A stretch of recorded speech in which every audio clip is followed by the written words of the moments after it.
The Beast in the Cave by H.P. Lovecraft. The horrible conclusion which had been gradually obtruding itself upon my confused and reluctant mind was now an awful certainty. I was lost, completely, hopelessly lost in the vast and labyrinthine recesses of the mammoth cave.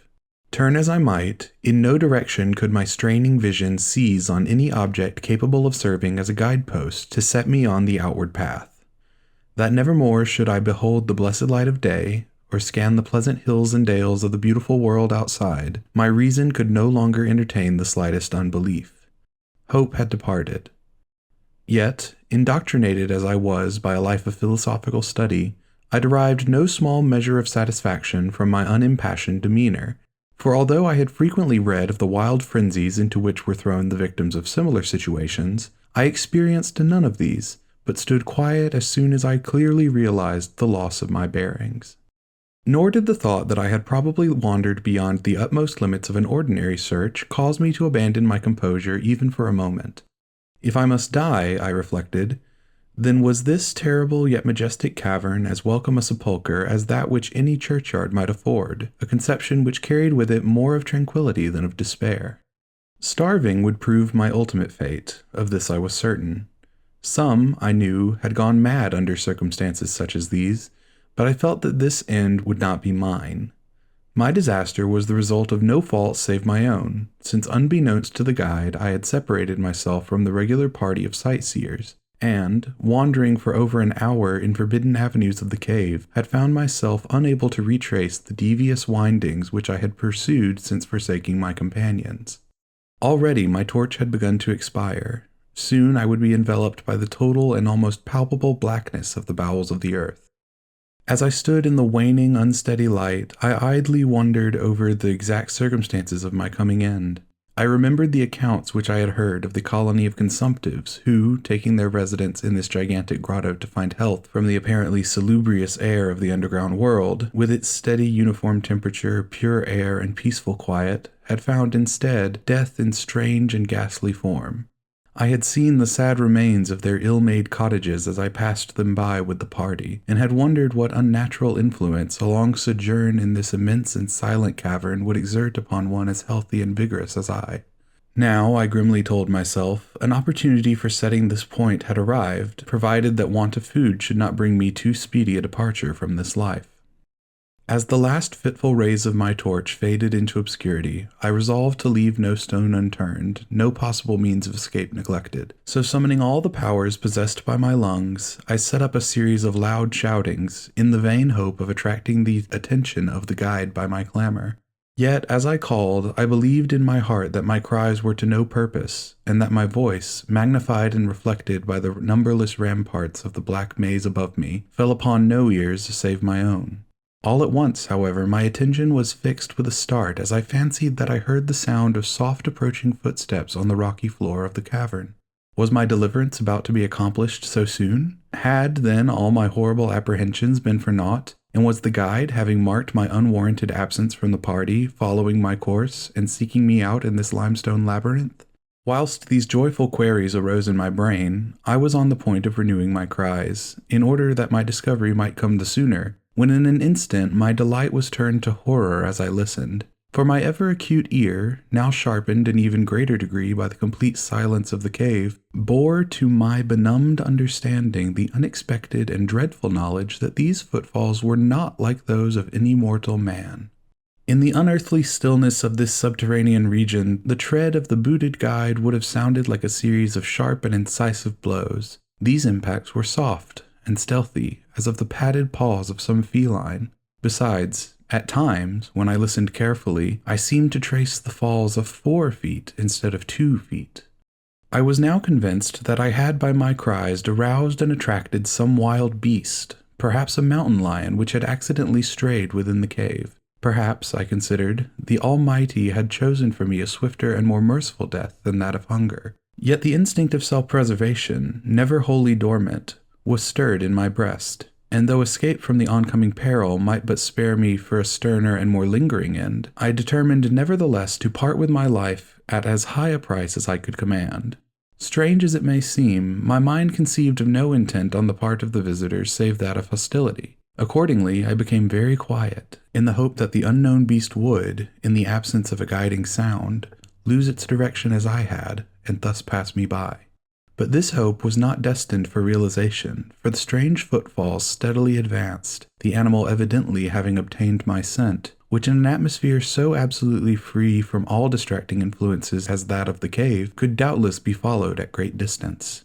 Seeing therefore that I must be armed for defense against an uncanny and unseen attack in the dark, I grouped about me the largest of the fragments of rock which were strewn upon all parts of the floor of the cavern in the vicinity, and, grasping one in each hand for immediate use, awaited with resignation the inevitable result. Meanwhile, the hideous pattering of the paws drew near. Certainly the conduct of the creature was exceedingly strange. Most of the time, the tread seemed to be that of a quadruped, walking with a singular lack of unison betwixt hind and fore feet. Yet at brief and infrequent intervals I fancied that but 2 feet were engaged in the process of locomotion. I wondered what species of animal was to confront me. It must, I thought, be some unfortunate beast who had paid for its curiosity to investigate one of the entrances of the fearful grotto with a lifelong confinement in its interminable recesses. It doubtless obtained as food the eyeless fish, bats, and rats of the cave, as well as some of the ordinary fish that were wafted in at every fresh nit of green river, which communicates in some occult manner with the waters of the cave. I occupied my terrible vigil with grotesque conjectures of what alterations cave life might have wrought in the physical structure of the beast, remembering the awful appearances ascribed by local tradition to the consumptives who had died after long residence in the cavern. Then I remembered with a start that, even should I succeed in killing my antagonist, I should never behold its form, as my torch had long since been extinct, and I was entirely unprovided with matches. The tension on my brain now became frightful. My disordered fancy conjured up hideous and fearsome shapes from the sinister darkness that surrounded me, and that actually seemed to press upon my body. Nearer, nearer the dreadful footfalls approached. It seemed that I must give vent to a piercing scream, yet had I been sufficiently irresolute to attempt such a thing, my voice could scarce have responded. I was petrified, rooted to the spot. I doubted if my right arm would allow me to hurl its missile at the oncoming thing when the crucial moment should arrive. Now the steady pat-pat of the steps was close at hand, now very close. I could hear the labored breathing of the animal, and terror-struck as I was, I realized that it must have come from a considerable distance, and was correspondingly fatigued. Suddenly the spell broke. My right hand, guided by my ever-trustworthy sense of hearing, threw with full force the sharp-angled bit of limestone which it contained, toward the point in the darkness from which emanated the breathing and pattering. And, wonderful to relate, it nearly reached its goal, for I heard the thing jump, landing at a distance away, where it seemed to pause. Having readjusted my aim, I discharged my second missile, this time most effectively, for with a flood of joy I listened as the creature fell in what sounded like a complete collapse, and evidently remained prone and unmoving. Almost overpowered by the great relief which rushed over me, I reeled back against the wall. The breathing continued, in heavy, gasping inhalations and expirations, whence I realized that I had no more than wounded the creature. And now all desire to examine the thing ceased. At last, something allied to groundless, superstitious fear had entered my brain, and I did not approach the body, nor did I continue to cast stones at it in order to complete the extinction of its life. Instead, I ran at full speed in what was, as nearly as I could estimate in my frenzied condition, the direction from which I had come. Suddenly I heard a sound, or rather, a regular succession of sounds. In another instant they had resolved themselves into a series of sharp metallic clicks. This time there was no doubt. It was the guide. And then I shouted, yelled, screamed, even shrieked with joy as I beheld in the vaulted arches above the faint and glimmering effulgence which I knew to be the reflected light of an approaching torch. I ran to meet the flare, and before I could completely understand what had occurred, was lying upon the ground at the feet of the guide, embracing his boots and gibbering, despite my boasted reserve, in a most meaningless and idiotic manner, pouring out my terrible story and at the same time overwhelming my auditor with protestations of gratitude. At length I awoke to something like my normal consciousness. The guide had noted my absence upon the arrival of the party at the entrance of the cave, and had, from his own intuitive sense of direction, proceeded to make a thorough canvass of the by-passages just ahead of where he had last spoken to me, locating my whereabouts after a quest of about 4 hours. By the time he had related this to me, I, emboldened by his torch and his company, began to reflect upon the strange beast which I had wounded but a short distance back in the darkness, and suggested that we ascertain, by the rushlight's aid, what manner of creature was my victim. Accordingly, I retraced my steps, this time with a courage born of companionship, to the scene of my terrible experience. Soon we descried a white object upon the floor, an object whiter even than the gleaming limestone itself. Cautiously advancing, we gave vent to a simultaneous ejaculation of wonderment, for of all the unnatural monsters either of us had in our lifetimes beheld, this was in surpassing degree the strangest.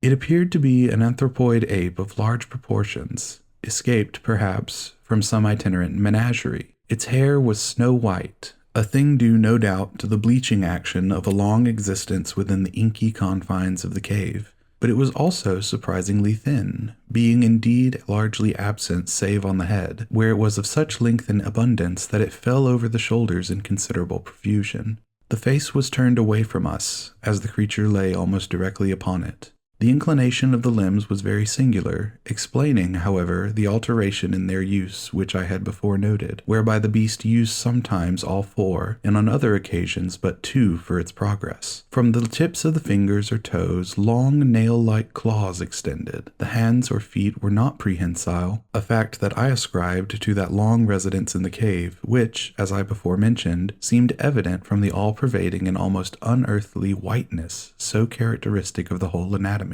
No tail seemed to be present. The respiration had now grown very feeble, and the guide had drawn his pistol with the evident intent of dispatching the creature, when a sudden sound emitted by the latter caused the weapon to fall unused. The sound was of a nature difficult to describe. It was not like the normal note of any known species of simian, and I wondered if this unnatural quality were not the result of a long-continued and complete silence, broken by the sensations produced by the advent of the light, a thing which the beast could not have seen since its first entrance into the cave. The sound, which I might feebly attempt to classify as a kind of deep-toned chattering, was faintly continued. All at once a fleeting spasm of energy seemed to pass through the frame of the beast. The paws went through a convulsive motion, and the limbs contracted. With a jerk, the whole body rolled over so that its face was turned in our direction. For a moment I was so struck with horror at the eyes thus revealed that I noted nothing else. They were black, those eyes, deep, jetty black, in hideous contrast to the snow-white hair and flesh. Like those of other cave denizens, they were deeply sunken in their orbits, and entirely destitute of iris. As I looked more closely, I saw that they were set in a face less prognathous than that of the average ape, and infinitely more hairy. The nose was quite distinct. As we gazed upon the uncanny sight presented to our vision, the thick lips opened, and several sounds issued from them, after which the thing relaxed in death. The guide clutched my coat sleeve, and trembled so violently that the light shook fitfully, casting weird, moving shadows on the walls about us. I made no motion, but stood rigidly still, my horrified eyes fixed on the floor ahead. Then fear left, and wonder, awe, compassion, and reverence succeeded in its place, for the sounds uttered by the stricken figure that lay stretched out on the limestone had told us the awesome truth.